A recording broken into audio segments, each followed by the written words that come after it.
Yes, I want to thank you for being present in class today. Yes, we are talking about the uterine tubes. We are trying to describe the anatomy of the uterine tubes, and we are saying in shape they are tubes. But we are saying that the lumen communicates with the cavity of the uterus perially and peritoneal cavity perially. So when we talk about the size of the uterine tubes, the length of each tube is approximately 10 centimeters. When we talk about the lumen, it is 3 millimeters. And the thickness, we should know that it is like that of an ordinary pencil. The uterine tubes are not so big. They are not too big structures. We are saying that the thickness is that of an ordinary pencil and their lumen is just 3 millimeters. So when you talk about the growth structure, this is when you have to describe the parts of the uterine tubes. The uterine tubes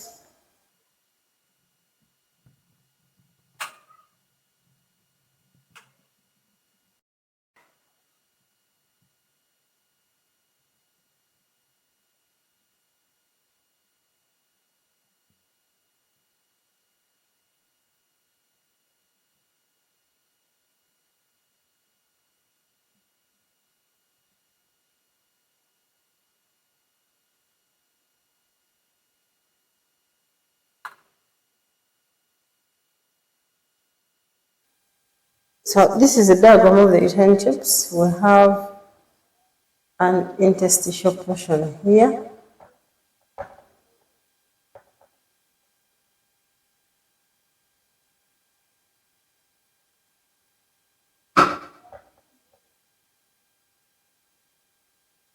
We have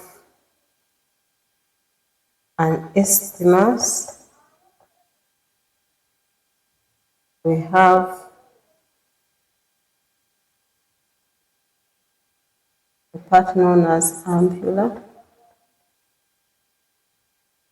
We have the infundibulum. And then we have the fimbria. That is the fimbria.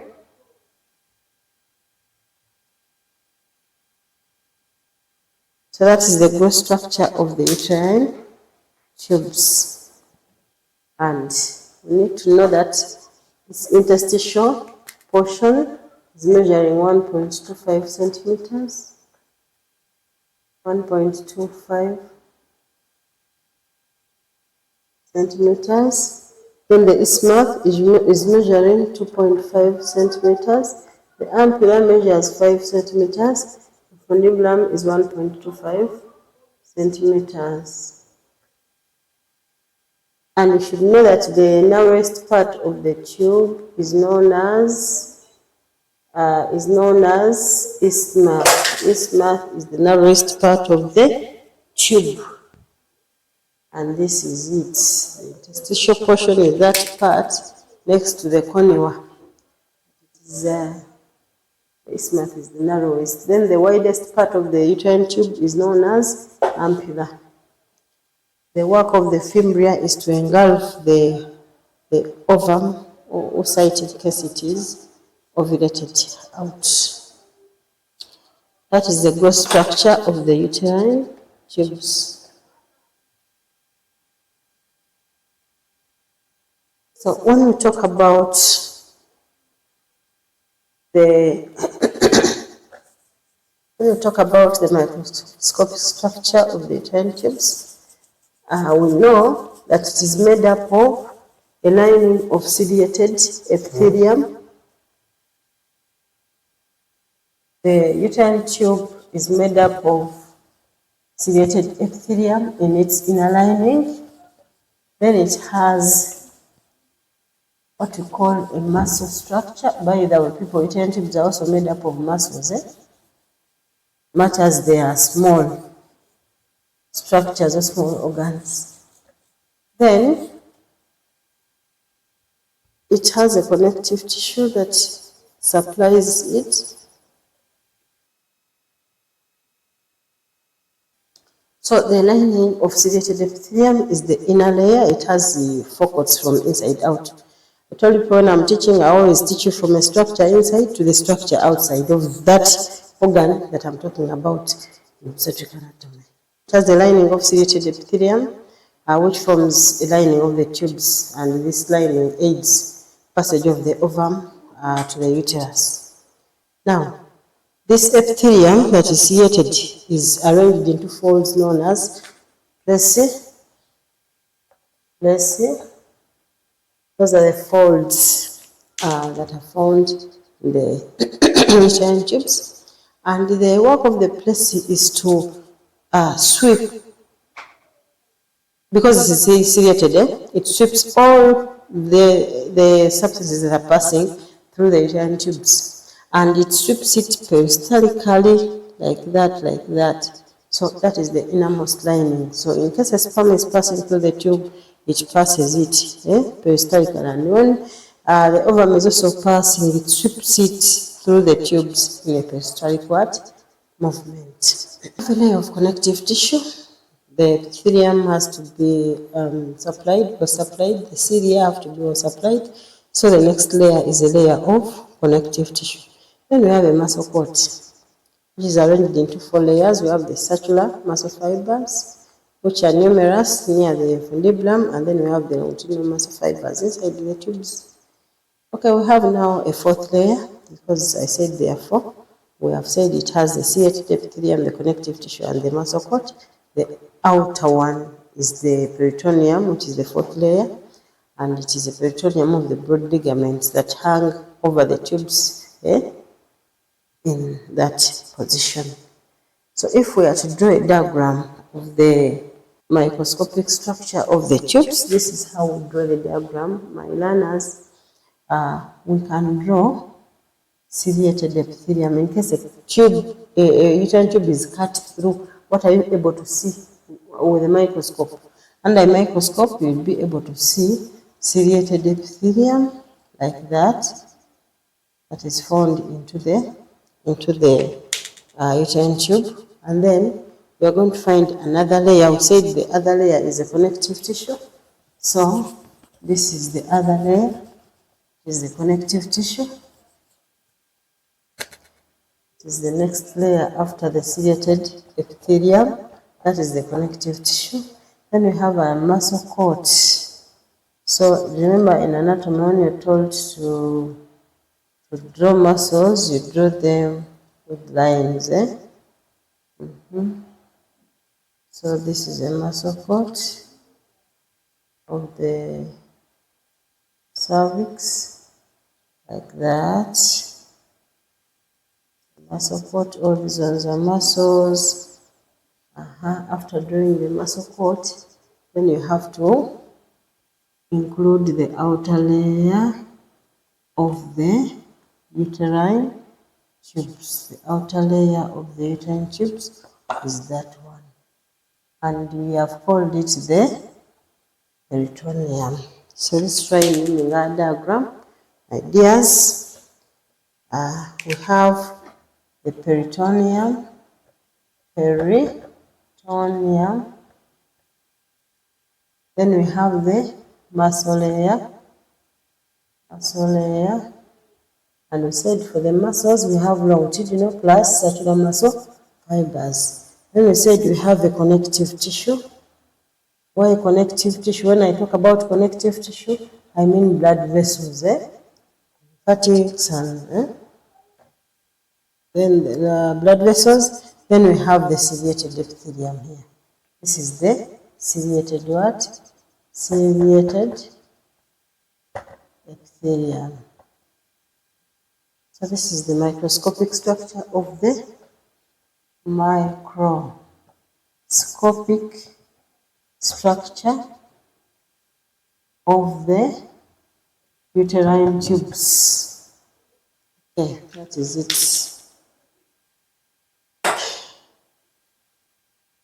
When we talk about the blood supply to the uterine tubes, we have the uterine arteries. Blood is supplied from the uterine arteries, then they also supply the tubes. Then also some other blood is supplied through the ovarian arteries. So the ovarian arteries also take their blood supply to the uterine tubes. Then venous drainage is into the corresponding veins. And when I talk about the corresponding vein, I mean the either ovarian vein or uterine vein. That is the corresponding vein. Now, the lymphatic drainage of the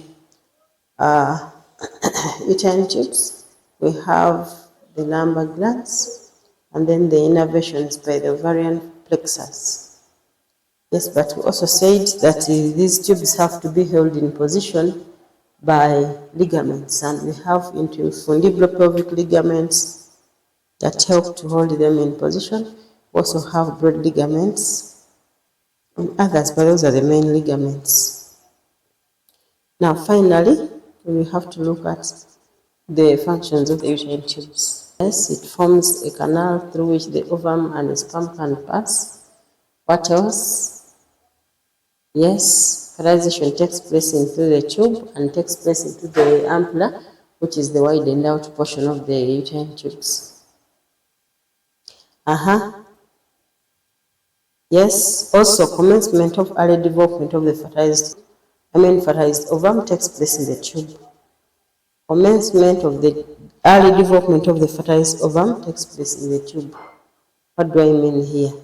When fertilization takes place, it takes place into the widened out portion of the tube known as ampulla. So when it takes place, the first development, commencement of that development of the zygote that has formed takes place into the tube until the cells now begin dividing and multiplying and differentiating, and then they form structures. But as the structures form, that's when it goes on moving. Before implantation, it's going to take into the tube 7 days. Actually, that's why midwives add 7 days to the weeks of when they are counting weeks of amenorrhea. When a woman says the time they stop their period, they add 7 days. Why? Because the ovum takes 7 days into the tube. Those are the days they add to get the real days that the women are expected to deliver. That makes sense.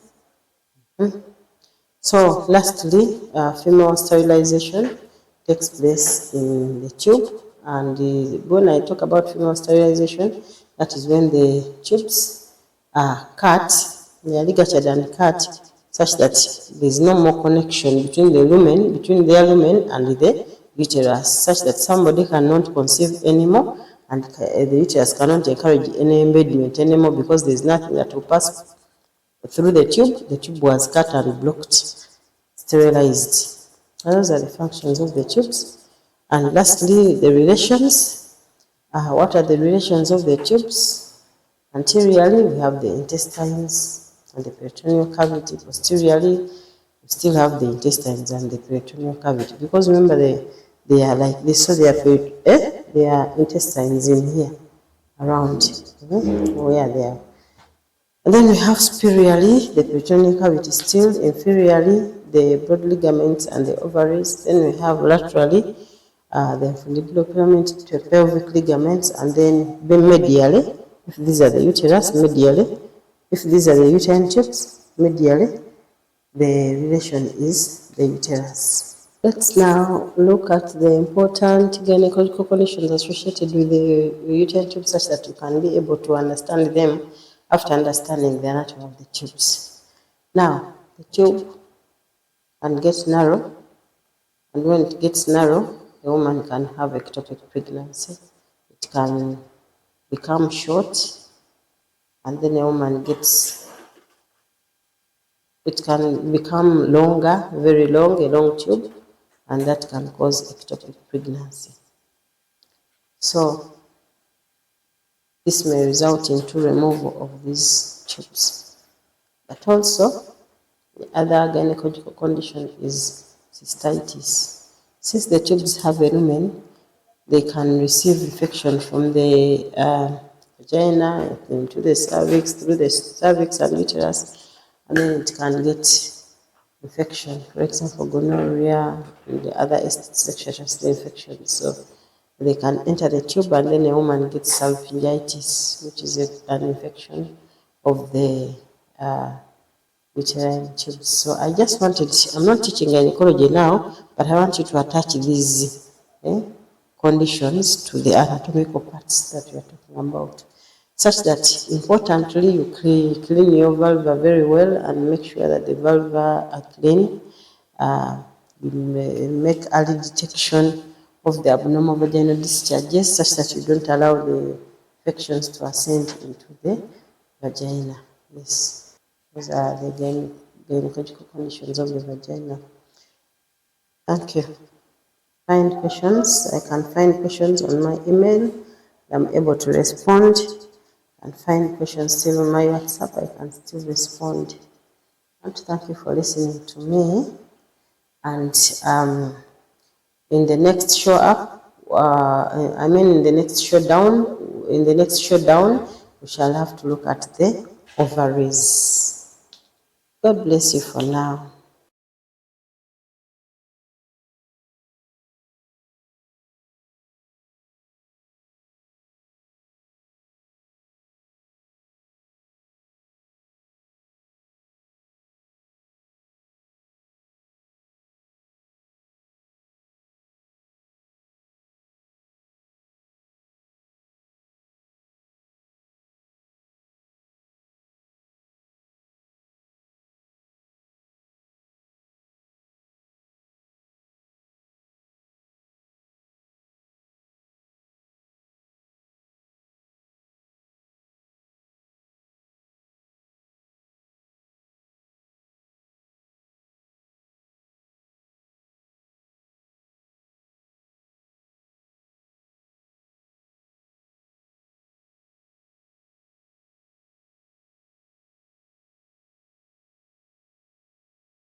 Yes, we have done another session, and we thank the Almighty that we have come to this to interact with each other. So today we are going to look at the ovaries, the anatomy of the ovaries. And when we relate to our scenario, which says that an 18-year-old adolescent has witnessed a menarche, has just witnessed a menarche, and she is confused about the physiology of her body. And our instruction for the scenario was saying, describe the anatomy of the ovaries are two small glandular structures. Definition of the ovaries. Don't forget that we look at definition, situation, size, shape, growth structure, microscopic structure. We look at relations. I think you're already used to that. Relations, supports, and functions. So for the ovaries, we shall also look at the development and see. Now, the ovaries, by definition, they are two glandular structures, and they are the female sex endocrine glands. Why do we call them endocrine glands? Something called endocrine. For us to see something called endocrine, we know that there are always hormones that are being secreted by that structure. So we are also going to see, we are yet to see that the ovaries are endocrine because they secrete hormones, which we are about to mention. So, by definition, the ovaries are two glandular structures of the female reproductive system, or you can say they are the female sex endocrine glands. Situated in the true pelvis, they lie within the peritoneal cavity in a small depression of the posterior wall of the broad ligaments. They are situated at the fimbriated end of the fallopian tubes. We know, we have seen where fimbria is, but where fimbria is where the uterine tubes, is where the ovaries are situated.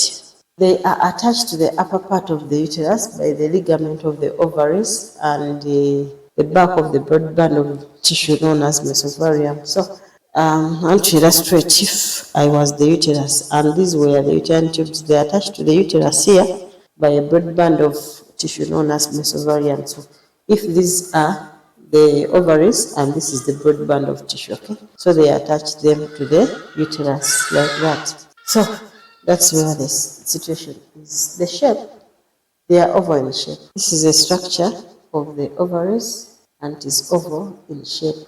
We've seen the oval in shape. They are dull white in color with a corrugated surface. When I talk about a corrugated surface, this is what I mean. If these are the ovaries, it has corrugations like that. So those are called corrugated what? Surfaces. They are corrugated surfaces. Okay? Corrugated surfaces. Now, the size. They are about 2.5 centimeters to 3.5 centimeters in length.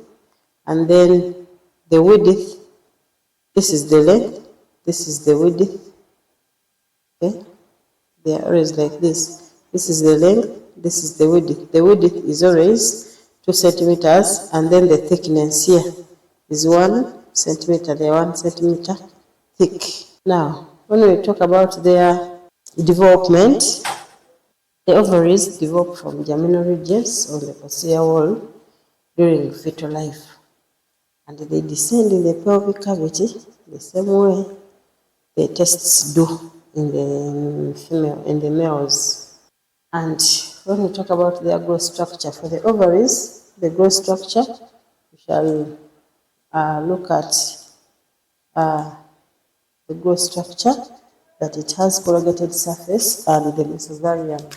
So this is corrugated surface, corrugated surface.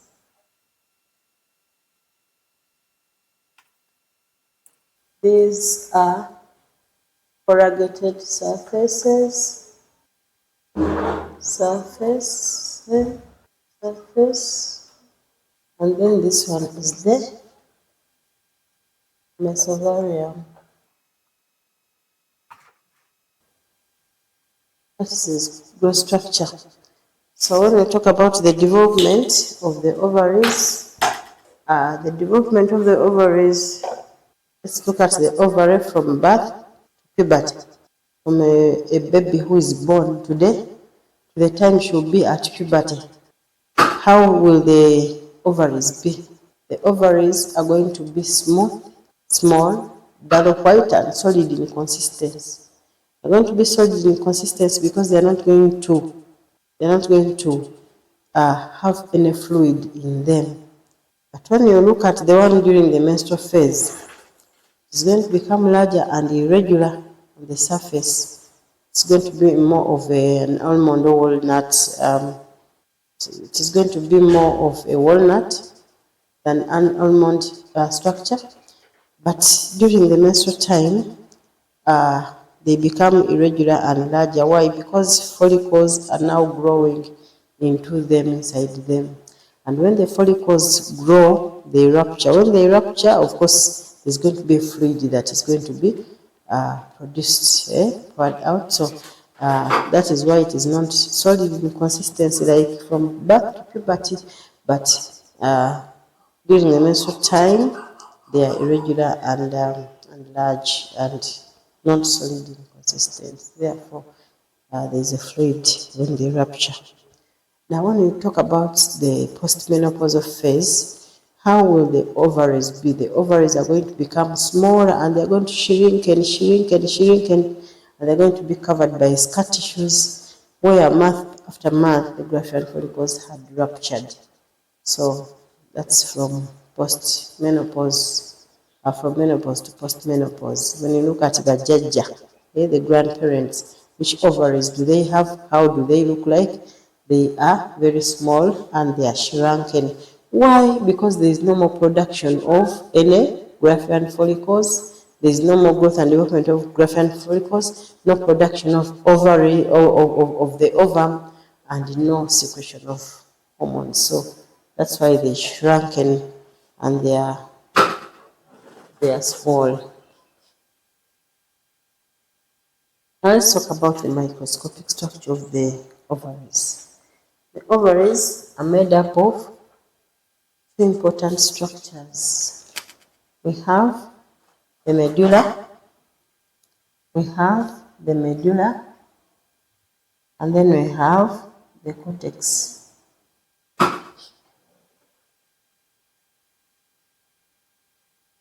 Now, there's a part inside here that has blood vessels, nerves, and so it is the one called medulla. This is the part known as medulla. Then, the part that remains here like this is the cortex. And the cortex is the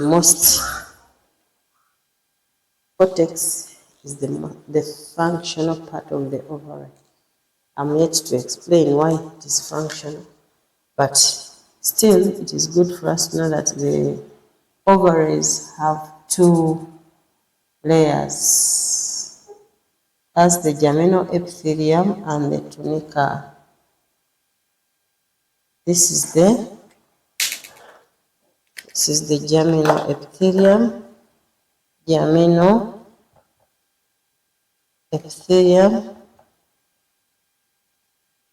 and this is the tunica, albuginea.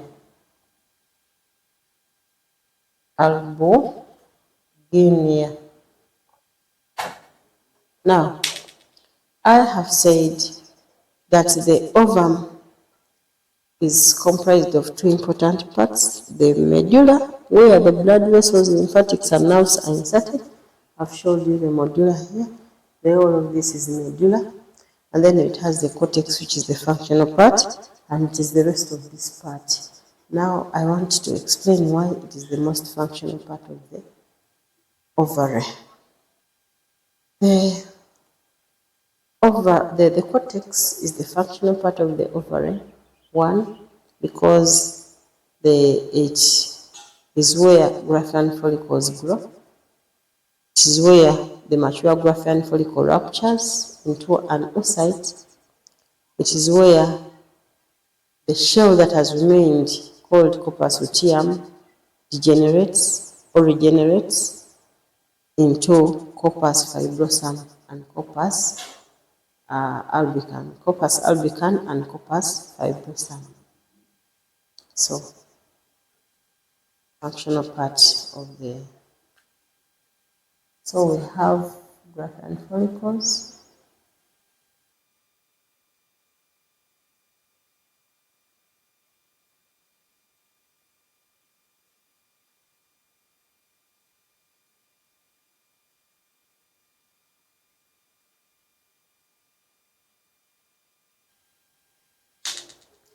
Now, these are the graafian follicles. If you are observant enough, there is a follicle. They are in there. The follicles don't grow at the same rate. There is always one follicle that grows after a time, and one follicle is ovulated every month. So, the follicle that matures ruptures. But now, remember we said that the ovary is a glandular structure, is an endocrine gland. Now we have to explain the endocrinity here.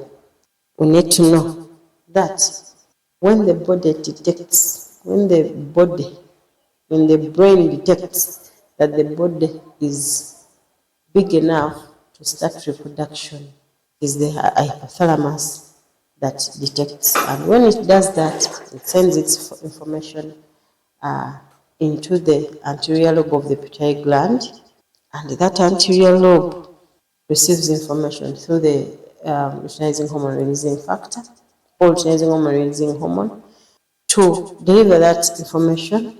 And so, when information is received, it is going to secrete a hormone known as follicle stimulating hormone. And the work of the follicle stimulating hormone is to go into the blood circulation, find the ovaries, then they are the ones, it is the hormone that helps the graafian follicles to grow. Get that? This disturbs students so much. I'm going to repeat, and I've said that when the brain detects that the body is big enough to start reproduction, it sends its information through the luteinizing hormone releasing factor to the anterior lobe of the pituitary gland, and so it's going to react by secreting a hormone known as follicle stimulating hormone, and its work is going to be helping the graafian follicles to grow inside the ovaries. Now, follicle stimulating hormone is a gonadotroph. It's a gonadotrophic hormone. But now when it drops into the follicles, they also react by secreting their own hormone known as estrogen hormone. Estrogen. So for those who did not know where estrogen comes from the graafian follicles. However, you need to know that the bigger the follicle, the much estrogen produced. A bigger graafian follicle secretes more estrogen hormone than a small one. So, whichever grows bigger secretes more. The work of the estrogen hormone that has been produced is to go and prepare a fertile bed in the uterus for in case fertilization takes place after the rupture, then the bed is laid and implantation or embedment can be able to take place in the uterus. But now, the body, once the graafian follicles grow, there is one that outcompetes the other and grows bigger than the other. So the moment it grows bigger, then information is sent to the hypothalamus that yes, there is a structure big here. What do we do? Then the the hypothalamus does a negative feedback mechanism of sending information through the follicle stimulating hormone releasing factor to the anterior lobe of the pituitary gland, such that it can be aided to secrete a luteinizing hormone, which is going to help the graafian follicle to rupture.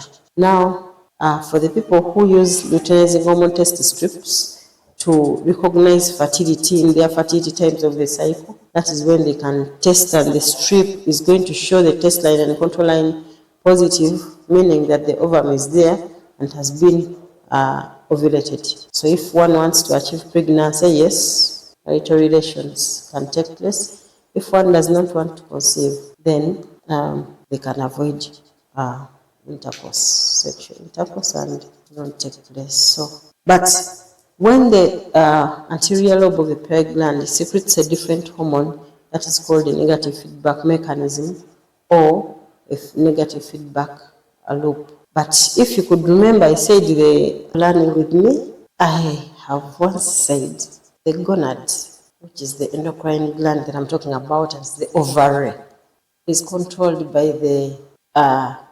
hypothalamus pituitary ovarian axis. It is controlled by the hypothalamus, which coordinates with the ovary and the anterior pituitary. So, and I have said that the mature graafian follicle is aided by the luteinizing hormone. It is the hormone that helps it to rupture, and an oocyte is released, which is the ovum. And I have said that when the luteinizing hormone is secreted, that is a negative feedback mechanism. And I want you to differentiate negative feedback from the positive feedback loop. Now, the positive feedback mechanism was that time when the anterior lobe of the pituitary gland was or produced follicle-stimulating hormone in the blood circulation. But now when I say negative feedback, the same anterior pituitary gland has aided secretion or has secreted a different hormone, different from the other and it secreted before. That is a negative feedback, yes? So, I've told you the function of the luteinizing hormone to help the graafian follicle that is mature to rupture into an oocyte, an ovum that can be conceived into a zygote, and a human being forms. When the graafian follicle ruptures, there is a shell that remains. There is a shell that remains, and the shell is known as corpus luteum. When the corpus luteum forms, when it is in place, it aids production of progesterone hormone. Hormone progesterone comes from sometimes progesterone can have like progesterone hormone. So the progesterone hormone is produced by the corpus luteum here. This shell is the corpus luteum. Corpus luteum. If the ovum was sent here, the ovum was sent ovulation. This is a process known as ovulation. And fertilization does not take place into the tubes we saw in our last showdown. If ovulation was done and the fertilization was not done or it did not take place, the corpus luteum must degenerate. It must degenerate into a structure known as corpus albicans. So corpus luteum is a yellow body. It develops into a corpus albicans, that is a white body, and then it further degenerates into corpus fibrosum. Now, these structures should degenerate and disappear, such that another graafian follicle is going to again mature, rupture, ovulation takes place, again they degenerate, and the process continues throughout the person's reproductive time. That is from the age of 10 years, occasionally 9, to 55, 56 years. 55 years, 56 years. So, but I also need to tell you that when the pregnancy took place and the ovum was made, the corpus luteum does not degenerate into corpus fibrosum and corpus albicans. No, it remains in place such that it can keep producing or secreting progesterone hormone that is going to maintain pregnancy. So that means if ovulation took place and fertilization took place, the corpus luteum does not degenerate. Instead, it regenerates. It regenerates because it has to keep in place producing progesterone, which maintains pregnancy. Remember, you studied minor disorders already, I think so. And minor disorders are caused by the too much progesterone hormone that controls the pregnancy. So when one gets pregnant, corpus luteum remains to secrete progesterone hormone. But I have said that if one does not conceive, then it degenerates into corpus albicans and corpus fibrosum. My dears, the ovary is an endocrine gland. Have you realized that it secretes hormones? Which hormone do ovaries secrete? Yes. The hormones that are secreted by the ovaries are, we have estrogen and progesterone. And the hormones that are secreted by the anterior lobe of the pituitary gland under the influence of the hypothalamus are follicle stimulating hormone and luteinizing hormone. Therefore, luteinizing hormone and follicle stimulating hormone are gonadotrophic hormone that are controlled by the anterior lobe of the pituitary gland. Yet, the ovaries, for them, they control production of estrogen and estrogen. That's why you call them gonadotrophic structures, gonads. They are the male sex glands, because they secrete these hormones. Do you believe, people? Yes. Do you believe? Yes, I believe. So let's now look at the relations of the ovary. What is around the ovary? What is around the ovary? Anteriorly, we have the broad ligaments. Posteriorly, we have the peritoneal cavity, and we have intestines.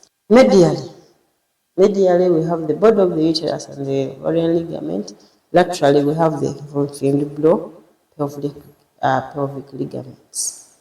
What are the functions of the ovary? According to what you have heard me say, what could be the functions of the ovaries? Functions, yes. Okay. Yes. So the functions of the ovaries, one, they secrete hormones, that is estrogen and progesterone. Very good. Yes. Anything else as a function of the ovaries? The other function of the ovary, yes, thank you. The other function is to produce ova for fertilization. You have just seen me demonstrate that the follicles, graafian follicles, grow here. They are always first germinal, they are first graafian, at first they are primordial follicles, then they develop bigger and they are called ovarian follicles. So they grow inside the ovaries. That's a function. So we say production of fertilization is a function, or we could even say that the ovary is known for production or for growth and development of graafian follicles. Then the other function is it aids ovulation of the mature ova, which can be fertilized to make a human being. Those are the functions of the ovary. Now, when we talk about finally the supports to the ovary, we have the fossa where it lies. We have the ovarian ligament that holds it firmly, the ovarian fundibulopelvic ligaments. We have the broad ligaments that extend between the uterine tube and the ovary. So all those ones aid it in its what? In its position. They hold and support them in position. We have to look at gynecological conditions. I told you I'm not teaching gyne, but I want you to relate to what we are studying to the different conditions. Of course, you'll cover this in details in gyne, but I want you to know that the ovaries can become infected, and the infection is known as arthritis.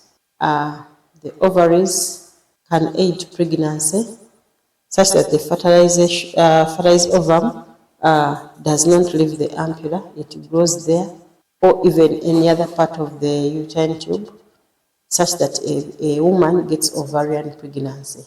So embedment of the fertilized ovum in the ovary is ovarian pregnancy. When the ovaries contain a fertilized ovum, of course, it will grow up certain weeks of gestation, probably 12 weeks to 16 weeks. Mainly, when it goes as far as 16, it may rupture.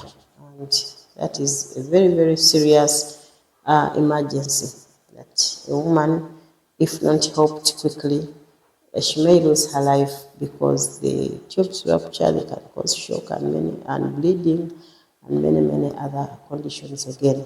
Okay, so those are the gynecological conditions that can find in the ovaries. Take home, read about the hormones that control the reproductive system of the female, and write short notes about the hormones that control the female reproductive system, in addition to what we have said. I have to thank you. You have been good listeners, and you have been able to understand, I'm sure. I always tell you that if you do not understand, let me know. And give you my time because I'm here to let you know. Knowledge is power. I want you to have the power if you have the knowledge. And still, write to me on my email. I can respond. My WhatsApp, I respond quickly. And you know all my channels.